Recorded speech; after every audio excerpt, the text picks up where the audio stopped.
చంద్రబాబు లాంటి క్రిమినల్ ప్రపంచంలో ఎక్కడ ఉండడం, అలాంటి వ్యక్తి 53 రోజులు జైల్లో ఉన్న వ్యక్తి నన్ను క్రిమినల్ అంటామేంటి అంటూ విజయసాయి రెడ్డి చేస్తున్న వ్యాఖ్యలను ఎలా చూడాలంటారు?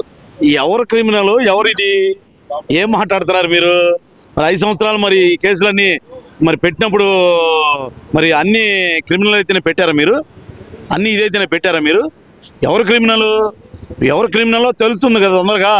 6 నెలల్లోనే 20 కేసులు అయినాయి కదా, 6 నెలల్లోనే 25 కేసులు అయినాయి కదా. ఎవరు క్రిమినల్ తెలిసిదిగా, తెలుస్తుందిగా. 1750 కోట్లతో ఎవరో లాలూచి పడ్డారు, ఎవరు బియ్యం ద్వారంపూడి సంగతి బయట పెట్టారు, ఎవరు క్రిమినల్?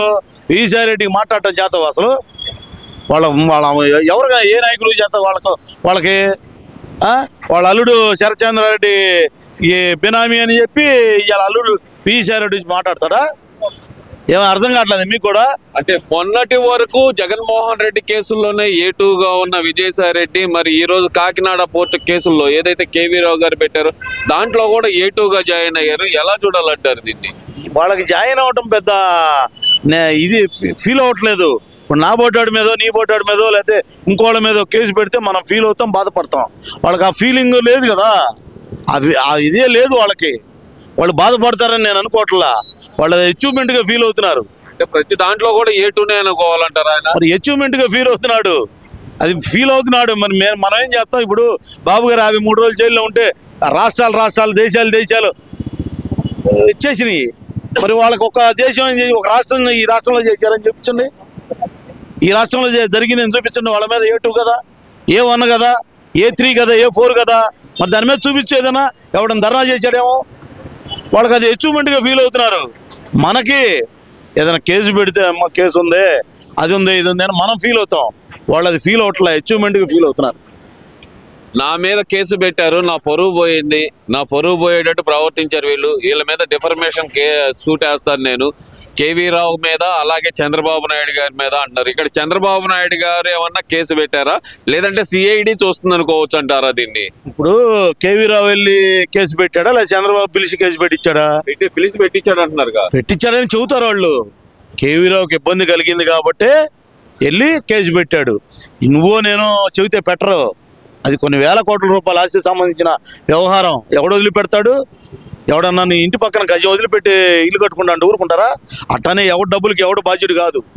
ఆయన డబ్బులకి ఆయనే కేసు పెట్టుకున్నాడు, ఆయనే విజిలెన్స్కి కేసు చూపించాడు. నా పరిస్థితి, నన్ను ఏం చేయమంటారని కేసు కట్టారు. అది ఎవరు బాబు గారు చెబితే కట్టరు కదా కేసు. ఇప్పుడు నేను వెళ్ళి పోలీస్ స్టేషన్లో కేసు పెట్టాలనుకుంటే నేను అడిగితే పెడతారా, లేకపోతే ఇంకోటి వెళ్ళి అడిగితే పెడతారు? నా కేసు నేను అడిగితే పెడతారు. అంతేగాని కేవీ రావు వెళ్తే పెట్టారు కానీ కేసు వాళ్ళు చెబితే వీళ్ళు చెబితే కేసు పెట్టరు. ఇదేమన్నా ₹2 ఆస్తి కాదు, వేల కోట్ల రూపాయల ఆస్తి. కాబట్టి గుర్తుపెట్టుకోండి, ఎవడంతా కూడా వెళ్తేనే కేసు పెడతారు.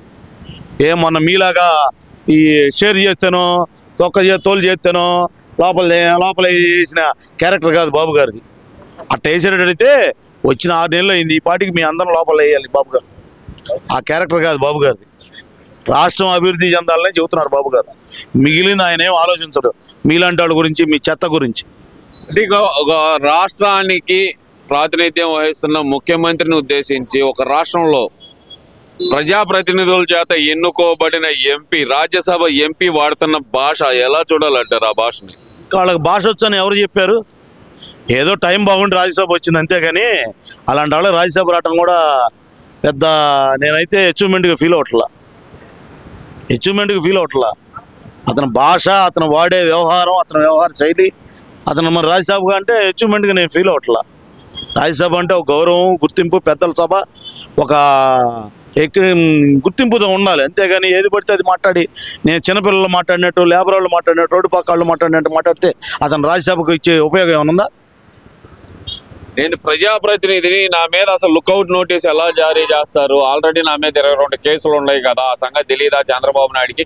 ఏమన్నా అల్జీమర్ ఏమన్నా పెరిగిందా, వాళ్ళ తమ్ముళ్ళలాగా పిచ్చి ఏమన్నా ఎక్కిందా అంటూ ఆయన చేస్తున్న వ్యాఖ్యలు. అల్జీమరు అతనికి లేదు, నీ నాయకుడికి ఉంది. నీ నాయకుడు మాట తప్పడం, మడింది తప్ప నాయకుడు మర్చిపోయిన సందర్భాలు చాలా ఉన్నాయి. అతనికి ఉంది, అంతేగాని అల్జీమర్ నీకో నాకో ఇంకోడుకో లేదు. ఏది పడితే అది మాట్లాడకూడదు. అల్జీమర్ ఎవరికి ఉందో తెలియదు, అందరికీ తెలుసు, రాష్ట్రం మొత్తం తెలుసు, దేశం మొత్తం తెలుసు. మనం ఇప్పుడు ఖండాలు దాటి అర్థమైందా, స్టేట్స్లో కూడా వెళ్ళాం. మన మన క్యారెక్టర్ గురించి. అంతేగాని బాబు గారి క్యారెక్టర్ అది కాదు. అల్జీమర్ మీ నాయకుడికి ఉంది కానీ మా నాయకుడికి లేదు కాబట్టి ఇప్పుడు ఒక కేసులో కూడా ఎక్కడ ప్రధాన ముద్ద ఏమని కాదు మా నాయకుడు. అర్థమవుతుందా? కనీసం జ్ఞానం పెట్టి ఆలోచిస్తుండే. ఏది పడితే అది మాట్లాడకూడదు, ఏది పడితే అది మేము అన్నాము అంటే అది సరికాదు. రాజ్యసభ సభ్యులు అంటే ఒక పెద్దల సభ, ఒక గౌరవంతో ఉంది. ఆ గౌరవాన్ని బాధ్యతగా ప్రవర్తించితేనే అది దాని వాల్యూ ఉంటుంది. అంతేగాని ఏది పడితే అది మాట్లాడబాకండి. ఎందువల్ల అంటారు? ఇంత ఫ్రస్ట్రేషన్ ఎందుకు అనుకోవచ్చు అంటారు వాళ్ళకి? ప్రెస్టేషన్ వాళ్ళకి రెండోది ఏముంది? A1 A2 A3 పేర్లు వస్తున్నప్పుడు ఇంకా ప్రెస్టేషన్ వాళ్ళకి లేక ఇంకెవరికి అయింది, దానికి ఇంకా వాళ్ళకి లేక ఇంకెవరికి అయింది? ప్రెస్టేషన్ ఉంటుంది. ప్రెస్టేషన్ కాకపోతే ఏంటంటే వాళ్ళు అది అచీవ్మెంట్గా ఫీల్ అవుతున్నారు. కేసులు ఎక్కువ అయితే అచీవ్మెంట్గా ఫీల్ అవుతున్నారు. అంతేగాని మన కేసు పడితే భయపడతాం.